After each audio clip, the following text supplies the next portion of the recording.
எஞ்சிய செய்தினா என்னன்னு கேட்டா, ஒரு செய்தி இருக்கிறது.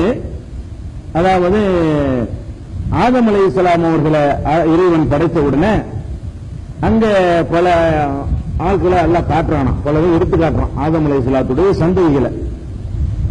அப்ப என்ன பண்றான்னு கேட்டா, ஆதம் அலைஹிஸ்ஸலாம் வந்து ஒரு அழகான ஒரு இளைஞரை பார்க்கிறார். ஒரு அழகான இளைஞரை பார்க்கிறார். இளைஞரை பார்த்தவன இவர் யாரு அப்படின்னு கேட்டா, அவர் தான் தாவூத் நபி அப்படின்னு வந்து சொல்லப்படுது.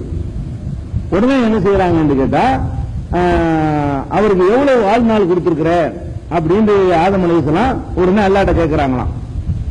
அல்லாஹ் சொல்றான், அவருக்கு 40 வயசு தான் கொடுத்திருக்கிறேன் அப்படிங்கிற உடனே, யா அல்லாஹ் அவருக்கு 40 வயசு தான் கொடுத்திருக்கிறேன், இன்னும் கொஞ்சம் அதிகம் கொடுவேன் அப்படின்னு சொல்லி ஆதம் அலைஹிஸ்ஸலாம் வந்து கேட்கிறாங்க.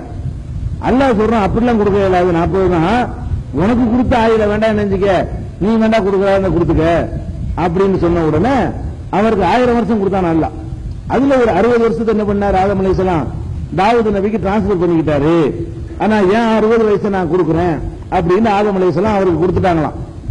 அப்ப 940 வயசு முடிஞ்ச உடனே இஸ்ராயல் வந்தாராம் உயிர் வாங்குறதுக்கு ஆதம் அலைஹிஸ்ஸலாத்துட்ட. ஓ, இன்னும் 60 வருஷம் இருக்கு, நீ என்ன அதுக்குள்ள உயிர் வாங்க வந்திருக்கிற? 60 வருஷம் எனக்கு 1000 வருஷம் எல்லாம் கொடுத்திருக்கிறான் அப்படின்னு சொல்லி ஆதம் அலைஹிஸ்ஸலாம் அவர்கிட்ட சண்டைக்கு போனாங்களாம். அவர் சொன்னாரா, நீ 60 வயசு ஒரு பிள்ளைக்கு கொடுத்தீங்க, தாவூத் நபிக்கு கொடுத்தீங்கள, அப்புறம் என்ன அப்படின்னு சொல்லி கேட்டு 960 வயசுலயே அல்லாஹ் வந்து அவங்கள எடுத்துட்டு போயிட்டான் அப்படிங்கிற மாதிரியான ஒரு செய்தி திருமதியில 3290வது ஹதீஸா இடம்பெற்றிருக்கு. இது மட்டும்தான் ஹதீஸ்ல வருகிறது இருக்குது.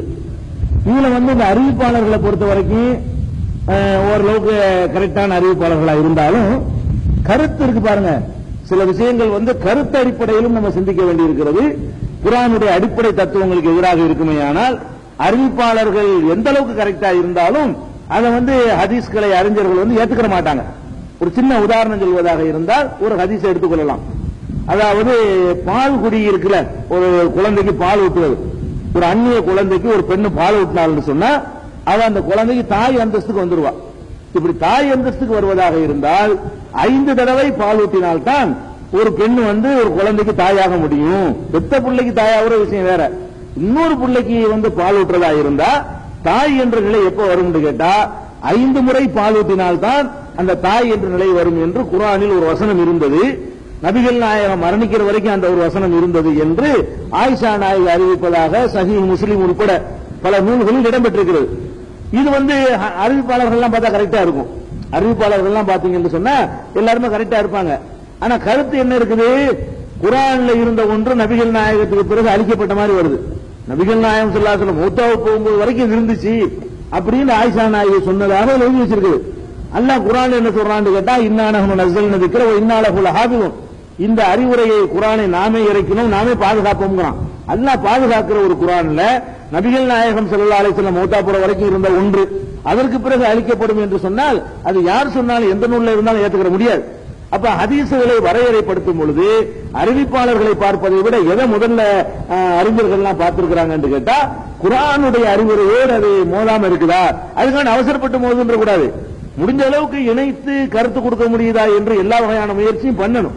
பண்ணி பார்த்த பிறகு கூட இது குர்ஆனோட இணைத்து வரமாட்டேங்குதுன்னு சொன்னா அறிவிப்பாளர் சரியா இருந்தாலும் அதை விட்டு, அது மாதிரி ஒரு அறிவிப்பாளர் கரெக்ட் என்று சொல்லப்பட்ட ஒரு ஹதீசுகளை எடுத்த ஒரு 20-25 ஹதீசுகள் அறிவிப்பாளர்லாம் கரெக்டா இருக்கும். கருத்து அடிப்படையில் நிராகரிக்கப்படக்கூடிய ஹதீசுகள் உள்ளன. அதுக்காண்டி எல்லாத்தையும் சொல்லக்கூடாது. மேலோட்டமா பார்த்து முரணா இருக்கு, குர்ஆனை பத்தி அறிவு இருக்காது, ஹதீஸை பத்தி அறிவு இருக்காது, அப்படி சொல்லிடக்கூடாது. ஆய்வு பண்ணி பார்த்துவிட்டு முரணா இருக்குமையானால் அது வந்து அந்த ஹதீஸ் சரியில்லை, ஏதோ ஒரு ராங்கல இருக்குது, ஆயிஷா நாயகி சொல்லியிருக்க மாட்டாங்க அப்படின்னு வழங்கிக்கணும். ஏன்னா குர்ஆன்ல ரசூலுல்லாஹ் மௌத்தா போன வரைக்கும் இருந்த ஒரு வசனம் ரசூல் ஸல்லல்லாஹு அலைஹி வஸல்லம் மரணத்துக்கு பிறகு காணாம போச்சுன்னு ஆயிஷா நாயகி சொன்னாங்க, அபூபக்கர் சித்திக் சொன்னாங்க, அது எப்படி காணாம போகும்? நபிகள் நாயகம் ஸல்லல்லாஹு அலைஹி வஸல்லம் அந்த குர்ஆன் மனப்பாடம் பண்ண வச்சிருந்தாங்க, எழுத வச்சிருந்தாங்க, ரெக்கார்டு பண்ணி வச்சிருந்தாங்க. அதுல இருந்து ஒரு ரசூலுல்லாஹ் மௌத்தா போன பிறகு ஒரு ஆயத்து எடுபட்டு போகுது என்பதெல்லாம் யார் சொன்னாலும் நம்ப முடியாது. அந்த மாதிரி ஒரு அப்படி ஒரு ஹதீஸ் இருக்கிற மாதிரி இந்த ஒரு ஹதீஸும் திருமதியில இருக்கிறது. அறிவிப்பாளரை பாத்தீங்கன்னா முகமது பின் பஷார்னு வர்றாரு, அவர் நல்லவர் தான். சஃப்வான் பின் ஈசான்னு வர்றாரு, அவர் நல்லவர். ஹாரிஸ் பின் அப்துர் ரஹ்மான் அவரும் கொஞ்சம் நல்லவர் தான். சயீத் பின் அபி சயீல் மக்புரி அவர் நல்லவர் தான். அபூ ஹுரைரா வரிசையா கரெக்டா நபிகள் நாயகம் சொன்னாங்கன்னு வருது.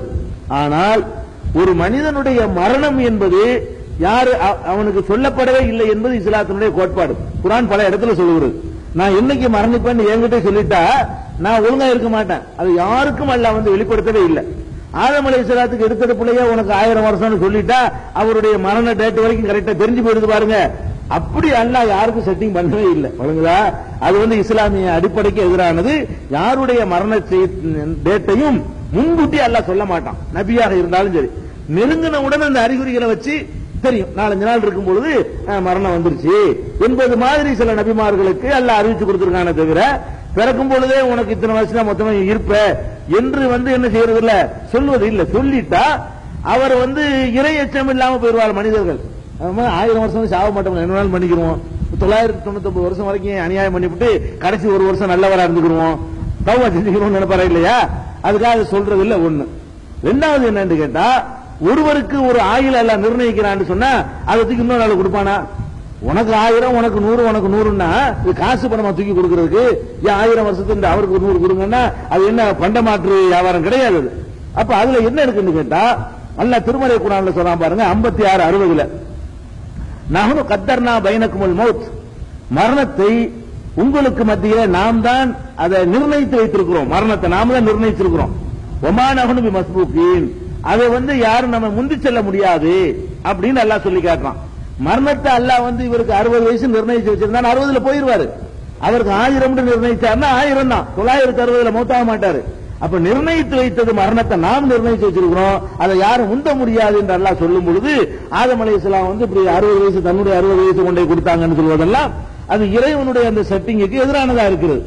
அதே மாதிரி வந்து 15வது அத்தியாயம் 5வது வசனத்துல மா தஸ்பிகு மின் உம்மத்தின் அஜலஹா வமா யஸ்தகிரூன், எந்த ஒரு சமுதாயமும் தன்னுடைய தவணையை முந்தாது பிந்தாது.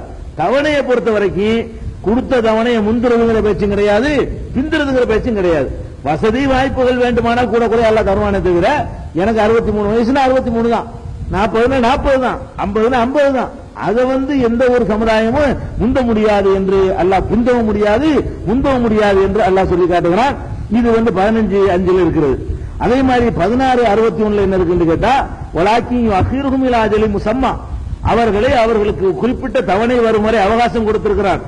ராஜா அஜலுகும், அவர்களுக்குரிய தவணை வரும் பொழுது லா யஸ்தகிரூன சாஅத்தன் வலா யஸ்தக்திமூன், ஒரு வினாடி முந்த மாட்டார்கள், பிந்தவும் முடியாது. அப்படிதான் அல்லாஹ் வந்து நிர்ணயம் பண்ணி வச்சிருக்கிறான்.